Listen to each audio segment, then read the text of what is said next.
Selamat malam, Salam Bapak Ibu yang terkasih di dalam Tuhan kita Yesus Kristus.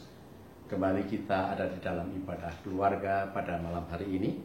Dan yang menjadi dasar pemberitaan firman Tuhan terambil dari kitab Imamat pasalnya yang keempat, ayatnya yang 13 sampai yang ke-21.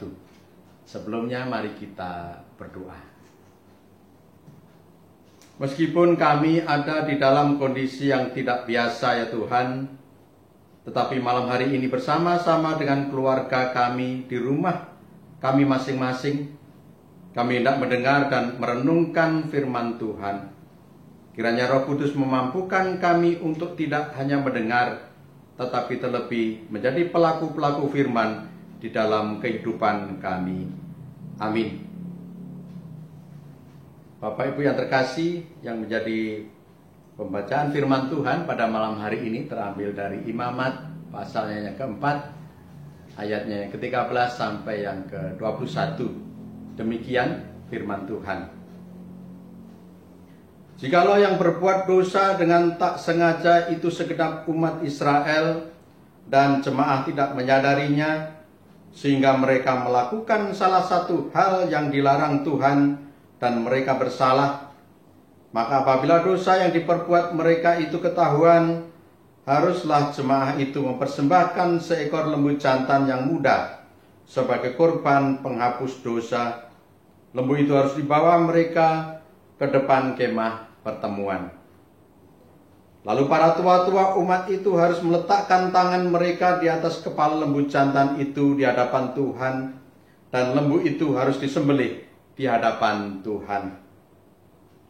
Imam yang diurapi harus membawa sebagian dari darah lembu itu ke dalam kemah pertemuan.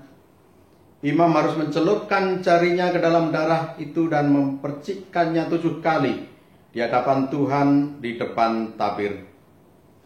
Kemudian dari darah itu harus dibubuhnya sedikit pada tanduk-tanduk mezbah yang di hadapan Tuhan di dalam kemah pertemuan, dan semua darah selebihnya harus dicurahkannya kepada bagian bawah mezbah korban bakaran yang di depan pintu kemah pertemuan. Segala lemak harus dikhususkannya dari lembu itu dan dibakarnya di atas mezbah. Beginilah harus diperbuatnya dengan lembu jantan itu, seperti yang diperbuatnya dengan lembu jantan korban penghapus dosa. Demikianlah harus diperbuatnya dengan lembu itu. Dengan demikian, imam itu mengadakan pendamaian bagi mereka, sehingga mereka menerima pengampunan. Dan haruslah ia membawa lembu jantan itu keluar perkemahan, lalu membakarnya sampai habis, seperti ia membakar habis lembu jantan yang pertama. Itulah korban penghapus dosa untuk jemaah. Demikian pembacaan Alkitab. Bapak Ibu yang terkasih, kitab Imamat terletak di awal Perjanjian Lama. Kitab Imamat ini berisi ketetapan-ketetapan dan peraturan-peraturan serta hukum-hukum yang diberikan oleh Allah kepada bangsa Israel, yang diberikan di atas Gunung Sinai dengan perantaraan Musa. Ini merupakan perjanjian Allah dengan Musa dan bangsa Israel. Kitab Imamat disebut juga dengan kitab kekudusan, menjelaskan cara hidup bangsa Israel yang benar di hadapan Allah. Kitab Imamat ditulis untuk menjelaskan kepada bangsa Israel dan para imam tentang standar kekudusan yang ditetapkan oleh Allah. Ketentuan mengenai korban penghapusan dosa yang diisyaratkan di dalam Imamat pasalnya yang keempat mencakup 4 kategori, yaitu bagi para imam, bagi seluruh umat, bagi seorang pemuka agama, dan seorang rakyat jelata. Kalau kita baca di pasalnya yang keempat, ayat yang pertama sampai yang ke-21, bagian ini mencakup 2 kategori yang pertama tadi. Korban penghapusan dosa bagi seorang imam yang diurapi, terdapat di ayatnya yang pertama sampai yang ke-12, sama dengan korban penghapusan dosa atas kesalahan yang diperbuat oleh seluruh umat, pada bagian yang kita baca pada malam hari ini, yaitu di ayatnya yang ke-13 sampai yang ke-21. Ini menunjukkan betapa beratnya tanggung jawab moral seorang imam dan seluruh umat di hadapan Tuhan, dan juga konsekuensi yang harus ditanggungnya jika ia berbuat kesalahan. Karena imam berfungsi sebagai barometer bagi kesalehan umat. Bapak Ibu yang terkasih, berulang kali di Perjanjian Lama kita disodorkan berbagai bukti menyimpangnya kehidupan umat karena tidak adanya keteladanan yang baik dari pemimpin umat pada saat itu. Maka tidak heran bahwa Allah menuntut korban yang sama, yaitu seekor lembu jantan muda yang tidak bercacat celah sebagai bentuk tanggung jawab yang sama, baik dia seorang imam maupun dari seluruh umat ketika sebuah dosa itu diperbuat. Ini adalah pembelajaran yang penting bagi setiap orang yang mengemban kepemimpinan rohani, bahwa Tuhan menuntut satu tanggung jawab yang sangat besar.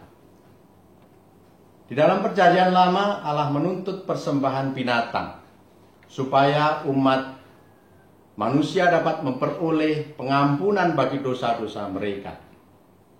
Nah, Bapak Ibu yang terkasih, bagi kita saat ini persembahan binatang sudah tidak diperlukan lagi setelah karya agung pengorbanan Tuhan kita Yesus Kristus di atas kayu salib.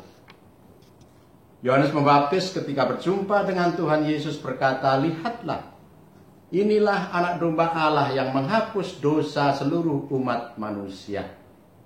Tuhan Yesus tidak bersalah, tapi dia menyerahkan dirinya untuk mati, menanggung dosa-dosa kita umat manusia. Sebagaimana dikatakan di dalam 2 Korintus pasalnya yang kelima ayatnya ke-21. Dia yang tidak mengenal dosa telah dibuatnya menjadi dosa karena kita, supaya di dalam dia kita dibenarkan oleh Allah. Jadi melalui iman kepada Tuhan Yesus, Bapak, Ibu, dan Saudara memperoleh pengampunan dosa. Nah, Bapak, Ibu yang terkasih, dosa sudah sedemikian membelenggu umat manusia, dan upah dosa adalah maut. Dosa yang diperlakukan dengan sengaja ataupun tidak sengaja tetaplah berdosa. Tetapi Tuhan Yesus sudah membayar harga untuk menebus dosa-dosa manusia. Tidak ada dosa yang terlalu pekat untuk tidak dapat dibersihkannya. Tidak ada dosa yang terlalu hitam untuk tidak dapat diputihkannya. Tuhan Yesus melakukan semua itu karena Dia mengasihi kita. Dia menganugerahkan satu yang paling berharga bagi kita umat percaya, yaitu penghapusan dosa dan keselamatan hidup yang kekal. Nah, Bapak Ibu yang dikasihi Tuhan, panggilan kita sebagai orang yang telah menerima penebusan daripada Allah adalah kita diharapkan untuk dapat menjaga kekudusan hidup dan kasih persaudaraan di dalam kehidupan kita sehari-hari. Seperti tema dari tuntunan Sabda Bina Umat pada malam hari ini dengan tema hidup kudus. Kudus atau hagios artinya adalah dipisahkan, dikhususkan, disendirikan. Pertanyaannya, dipisahkan dari apa? Dipisahkan dari dosa. Dikhususkan untuk apa? Dikhususkan untuk melayani dan memuliakan Allah. Disendirikan untuk siapa? Disendirikan untuk menjadi kepunyaan Allah.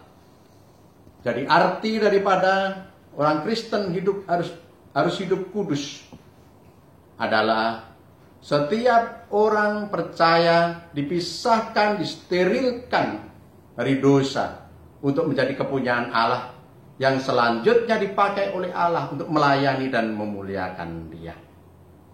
Pertanyaannya lagi Bapak Ibu, memuliakan Allah dengan apa? Kita dipanggil untuk memuliakan Allah dengan seluruh hidup dan kehidupan kita. Imamat 20 ayatnya 26 mengatakan, "Kuduslah kamu bagiku, sebab aku Tuhan kudus, dan aku telah memisahkan kamu dari bangsa-bangsa lain, supaya kamu menjadi milikku. Amin, Bapak Ibu. Jadi kekudusan adalah kehendak dan tuntutan Allah kepada kita umatnya. Karena Allah sendiri adalah kudus adanya. Allah memanggil kita untuk dipisahkan dari tabiat-tabiat dan kebiasaan orang fasik dengan tujuan untuk melayani Dia. Pertanyaan selanjutnya, mengapa kita harus hidup kudus? Sebab tanpa kekudusan tidak ada seorang pun melihat Allah. Ibrani 12 ayatnya yang ke-14. Jadi setuju atau tidak, Allah menuntut ada satu perbedaan yang nyata oleh setiap orang yang mengaku dirinya sebagai umat percaya. Nah, Bapak Ibu yang terkasih dalam Tuhan kita Yesus Kristus, seperti yang saat ini kita ada di dalam masa-masa yang tidak biasa, kita ada di dalam masa-masa yang sulit. Kita tidak perlu takut karena kita punya iman. Tetapi kita perlu waspada. Kita harus disiplin. Semua yang kita lakukan bukan karena ketakutan, tetapi karena kewaspadaan dan tetap berharap akan penyertaan daripada Tuhan. Oleh karena itu, kita yang sudah diselamatkan, sudah sepatutnya kita mempraktekkan hidup yang saling memberi, saling berbagi dengan saudara-saudara kita yang membutuhkan. Jadi, berbagi tidak hanya sekedar memberi dalam satu konteks sosial, melainkan adalah kesadaran teologis, yaitu kita diberi kesempatan untuk menyatakan kasih Tuhan yang besar itu kepada sesama kita. Berbagi berarti kita mengambil bagian dari kesulitan orang lain, rela menjadi senasib dan sepenanggungan, mengurangi, mengangkat beban orang lain, siapapun itu. Saling mendukung dan saling menguatkan, yang kuat menolong yang lemah. Bukan supaya kita nanti menerima berkat, tetapi karena kita sudah terlebih dahulu menerima berkat daripada Allah. Pada akhirnya, Bapak Ibu yang terkasih, malam hari ini melalui firman Tuhan kita diingatkan untuk kita hidup benar di masa-masa yang sukar. Hidup di dalam kekudusan agar Tuhan dapat memakai kita menjadi saluran berkat-Nya. Ketika kesulitan itu menghajar kita, yakinlah Allah siap memberikan kekuatan bagi kita. Allah tidak hanya menghibur kita agar supaya kita terhibur, tetapi agar kita juga menjadi penghibur bagi orang lain. Tuhan memberkati kita semua. Amin. Bapak Ibu, mari kita berdoa. Terima kasih ya Tuhan, meskipun kondisi memaksa kami, harus kami berdiam diri di rumah kami masing-masing. Tetapi kami boleh berucap syukur karena Engkau tetap melawat kami dengan firman-Mu. Walaupun hanya melalui tayangan video pada malam hari ini, tetapi ini adalah sarana yang Tuhan sediakan bagi kami, untuk kami tetap dikuatkan melalui firman Tuhan. Kiranya firman yang kami dengar menguatkan iman percaya kami. Di dalam kondisi yang sulit ini, kami tetap melekat erat pada kasih Kristus. Malam hari ini kami berdoa bagi jemaat-Mu, jemaat GPIB Kasih Karunia dan Pasar, yang ada di semua sektor pelayanan, yang ada di dalam kondisi ekonomi yang mengalami kesulitan. Kiranya pemeliharaan-Mu selalu ada bagi mereka ya Tuhan. Pakai kami semua untuk dapat saling menolong dan saling menguatkan. Kami berdoa bagi saudara-saudara kami yang mengalami sakit penyakit. Mari ya Tuhan, Kau melawat mereka, menyembuhkan mereka dan memulihkan mereka. Bagi saudara-saudara kami yang berulang tahun, Tuhan kiranya Kau memberikan sukacita penuh untuk mereka semakin mensyukuri akan penyertaan Tuhan di dalam kehidupannya. Bagi saudara-saudara kami pun yang bertugas sebagai para medis, kiranya Engkau memberikan kekuatan fisik jasmani bagi mereka, luputkan dari virus yang saat ini sedang ada, sehingga mereka dapat menjalankan tugas yang mulia ini. Pada akhirnya ya Tuhan, kami teringat akan kondisi bangsa dan negara kami, bahkan dunia ini yang ada di dalam pandemi corona. Semuanya dapat segera berlalu hanya dengan campur tangan daripada Tuhan. Oleh karena itu ya Tuhan, kiranya pandemi ini segera berlalu, sehingga bayang-bayang yang menakutkan tidak terjadi, dan kondisi ini dapat segera pulih kembali.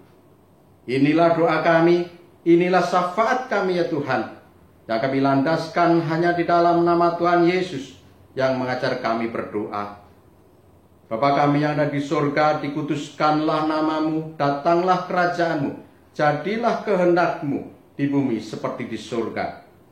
Berikanlah kami pada hari ini makanan kami yang secukupnya, dan ampunilah kami akan kesalahan kami, seperti kami mengampuni orang yang bersalah kepada kami. Dan janganlah masukkan kami ke dalam pencobaan, tetapi bebaskanlah kami daripada yang jahat. Karena Engkaulah yang mempunyai kerajaan dan kuasa dan kemuliaan sampai selama-lamanya. Amin. Bapak Ibu terkasih, demikian firman Tuhan. Tuhan Yesus memberkati kita semua. Amin.